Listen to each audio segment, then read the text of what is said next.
Well, hello there, and welcome back to the podcast, Journeys by Jingle. My name is Jennifer, and I am the host.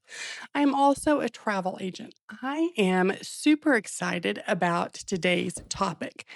We are going to be talking about Universal Orlando Resort, specifically their newest theme park, Epic Universe. Yes, Epic Universe is here, and it has completely changed the way people plan a Universal Orlando vacation. I'm going to be very upfront and honest. I had the opportunity to preview Epic Universe last year, just before it opened, and I've been keeping tabs on it. Throughout this whole year just to see how it fits in to people's Universal Orlando vacation. So, if you are not thinking about this park strategically, you are going to waste time, money, and honestly miss out on some of the best experiences Universal has ever created. So, today I'm breaking down exactly what you need to know before you start planning your trip. What is Epic Universe? Epic Universe is the newest theme park at Universal Orlando Resort, and it is not just an expansion. It is an entirely separate park. It is located a short distance from the original resort, and it is hands down the most immersive theme park experience in Orlando right now. When you enter the park, you walk into Celestial Park, which is essentially the hub of everything. Here you'll find dining, shopping, entertainment, and two major attractions. So let's talk about the must do's here. So, the restaurant you cannot miss is Atlantic. Reservations are highly recommended. The theme is an undersea adventure, and the menu includes seafood, steak, and yes, I had the pasta.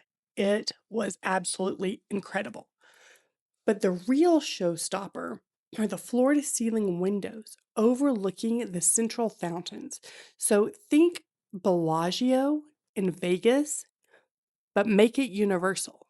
And at night, there is a full fountain show, and it is absolutely stunning. There is also a dual track roller coaster here, Stardust Racers, and this is probably the attraction that I was most excited for. However, I'm just going to say it. This is not for the faint of heart. It is high speed corkscrews, tracks racing each other, and it is absolutely wild at night.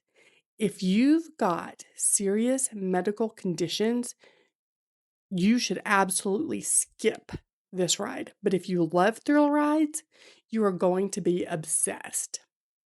One of the most unique features of Epic is the portal concept.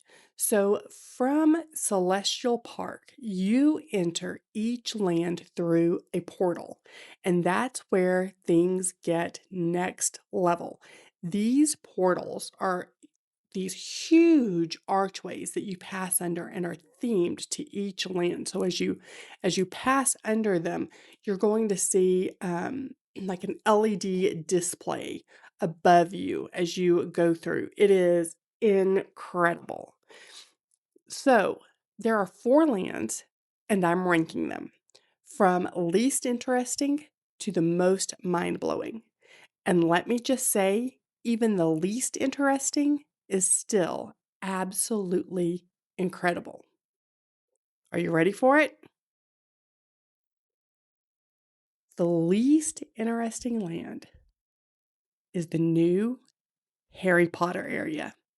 Yes, I said it. I know, controversial, but that should tell you everything about how good this park is. So, for this Harry Potter area, it is set in 1920s Paris and includes a Le Cirque Arcanist show that has fantastic beast elements. There are live actors, there's puppetry. It kind of pulls everything together. And then you go to 1990s London, for the main attraction, which is Battle at the Ministry. And so the most interesting thing about this is the whole area is 1920s Paris. So then you're like, wait, how do we get to this other? So literally you walk into the subway station, and as you walk through, you go through Floo powder, and that transports you not only space but also time. And so then you're in Battle at the Ministry. And yes, Dolores Umbridge is finally on trial. The dining highlight here is Café L'Air de la Serene, and it has pastries, crepes especially, and everybody, this is their go-to spot to just sit and have a moment in this beautiful space. So now we're going to go from Harry Potter back out into Celestial Park and across the way, and we are going to enter monster territory, Dark Universe. This was themed to capture all of the original Universal Studios monsters. So you want to think Frankenstein, the Bride of Frankenstein, Invisible Man, Igor. If you have ever, I'm not into creepy horror, like that's not my thing. I find this land absolutely fascinating from a literary point of view. So if you have ever read the book Frankenstein, literally it is like walking into that set.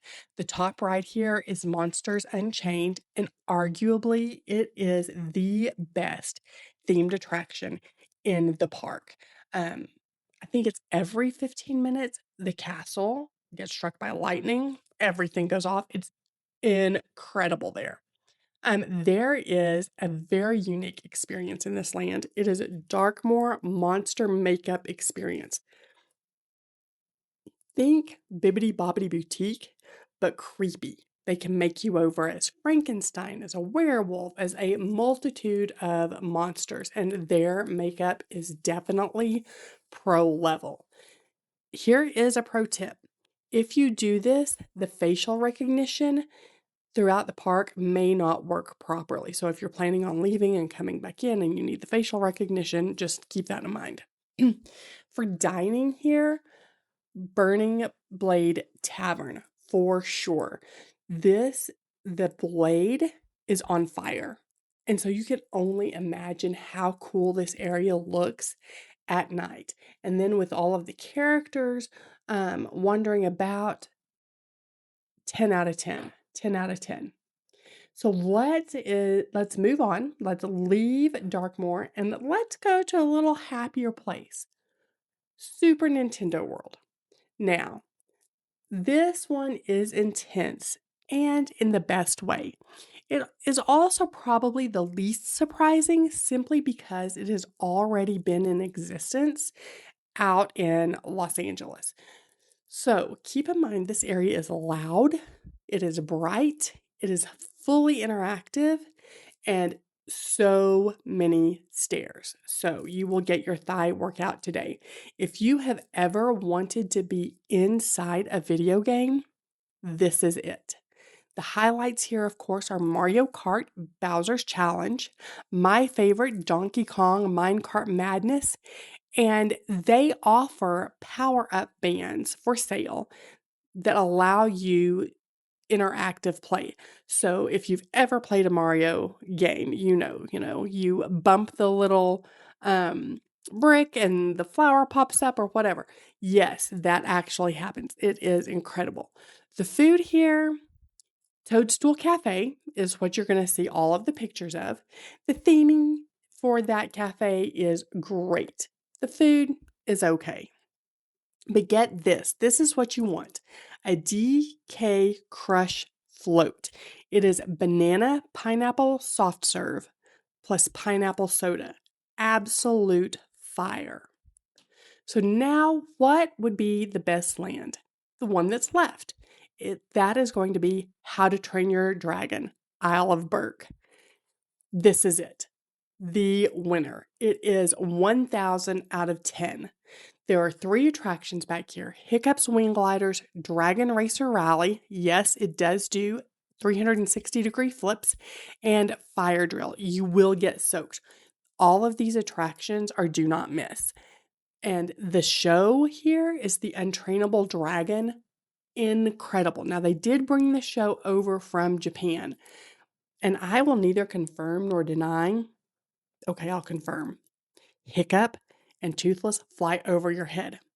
Most importantly about this land is you can meet Toothless. Now, I will not say that I cried when I met Toothless, but I cried.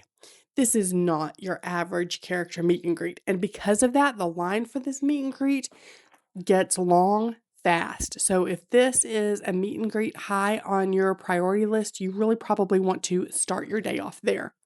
Now, here's an important strategy tip: where to stay. You absolutely want to choose one of Universal's on-site hotels. It can be any of the on-site hotels. They do have 3 hotels that are close to Epic, but you do not have to stay at one of those 3 hotels in order to get early entry into Epic. So the closest hotels there to the park are Terra Luna and Stella Nova. These are budget friendly, similar to Endless Summer, and they do offer a walking path to the front gate of the park. And then there's Helios Grand Hotel. This is a signature level hotel. Think Portofino Bay. It does have a dedicated park entrance at the back. However, unlike other signature level hotels at Universal, this one does not offer unlimited express pass, and that is a big deal. Here is where people mess up. It is in the tickets that they purchase and their express strategy. This is what you need to know. The Epic Universal Express Pass is not unlimited, and it must be purchased. It's only valid for the select rides once per day. So, like I said, it's not unlimited. You can't ride the same ride over and over and over. It is expensive. So, you absolutely want to budget for this. My recommendation is to stay at a signature hotel so that you do get the unlimited express pass for Universal Orlando and Islands of Adventure, and then purchase express pass for Epic. Or price it out and consider a VIP tour for Epic Universe, because you can have multiple people in your VIP tour. So, depending on how large your party is, it might be more cost effective for that. Here is a quick bonus. We are running a little short on time, but quick bonus: if you are traveling August through October, Halloween Horror Nights is back. The parks, Universal Orlando and Islands of Adventure, do close early for Halloween Horror Nights. So if you're not planning on attending that, just know that your park day there will be cut short. A separate ticket is required for Halloween Horror Nights. Again, if you do not have a day ticket, you will get in once the park closes for Halloween Horror Nights. If you do not have a Halloween Horror Nights ticket, you will be expected to leave prior to that event starting. So, what is included here? There are scare zones with live actors. There are themed haunted houses. Stranger Things, Five Nights at Freddy's. These are some of the ones that have been there in the past. They have not announced the full list for this year yet. And you can also get add-ons like RIP tours. It's a VIP tour, but for Halloween Horror Nights. And you can also get Express Pass so that you can get front of the line access for those haunted houses. So here are my final thoughts here. Universal is absolutely amazing for families. But if you want everyone to fully enjoy it, I would wait until your kids are around 54 inches tall, because that's when they can experience just about every attraction. So, Epic Universe at Universal is not just another park, it is a game changer in how you experience Universal Orlando Parks and Resorts. And the people who plan early, stay strategically, and understand the system are going to have the best experience. So, if you want help planning that, you already know where to find me. Check out the website, www.journeysbyjingle.net. And until next time, Y'all have a great week.